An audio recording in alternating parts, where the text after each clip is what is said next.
Magandang umaga po. Narito na po ang magiging lagay ng panahon ngayong umaga ng Sabado, December 6, 2025.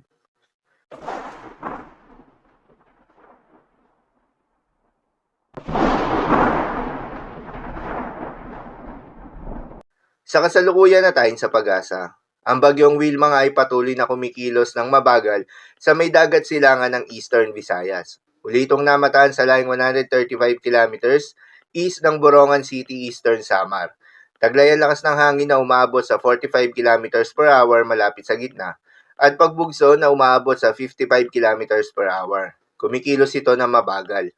Dahil pa rin sa bagyong Wilma ay may nakataas pa rin na tropical cyclone wind signal number 1 sa may southern portion ng Sorsogon, mainland Masbate kabilang ng Anticaw Islands, eastern portion ng Romblon, northern Samar, eastern Samar, Samar, Biliran, Leyte, southern Leyte, Cebu, kabilang ng Bantayan at Camotes Island, Bohol, northern and central portion ng Negros Occidental, Siquijor, northern and central portion ng Negros Oriental, Guimaras, Iloilo, Capiz, Aklan, Antique, Surigao del Norte kabilang ng Siargao at Bukas Grande Islands, Dinagat Islands, northern portion ng Surigao del Sur, northern portion ng Agusan del Norte at Camiguin.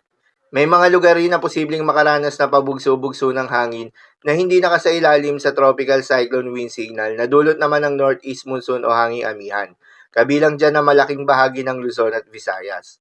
Dahil naman sa epekto ng bagyong Wilma, posibleng makaranas ng heavy to intense rains ngayong araw ang mga sumusunod na lugar kabilang ang Masbate, Northern Samar, Eastern Samar, Samar at Biliran. Habang moderate to heavy rains naman sa may Leyte, Cebu, Negros Occidental, Aklan, Capiz, Iloilo, Guimaras at Antique. Sa mga apektadong lugar, ingat sa mga posibleng banta ng pagbaha at pagguho ng lupa, lalong-lalo na sa mga lugar na inuulan na noong mga nakaraang araw pa. Para naman sa magiging lakas at track ng bagyong Wilma, inaasahan na kikilos ito generally westward hanggang sa nalalabing forecast period nito. Inaasahan na magla-landfall ito sa may Eastern Visayas ngayong araw at pagkatapos ay patuloy nitong babaybayin ang malaking bahagi ng Visayas hanggang bukas at lalabas sa Sulusi pagkatapos ay dadaan ng Northern Palawan sa Lunes ng umaga. Ang bagyong Wilma ay mananatiling tropical depression category sa buong forecast period nito. Posible naman ang mabilisan na paglakas kapag nakalabas na ito sa may West Philippine Sea. Paalala pa rin po palagi na posible pa rin ang mga pagbabago. Kaya naman patuloy lamang na magantabay sa mga update nating ilalabas, lalo na ng pag-asa.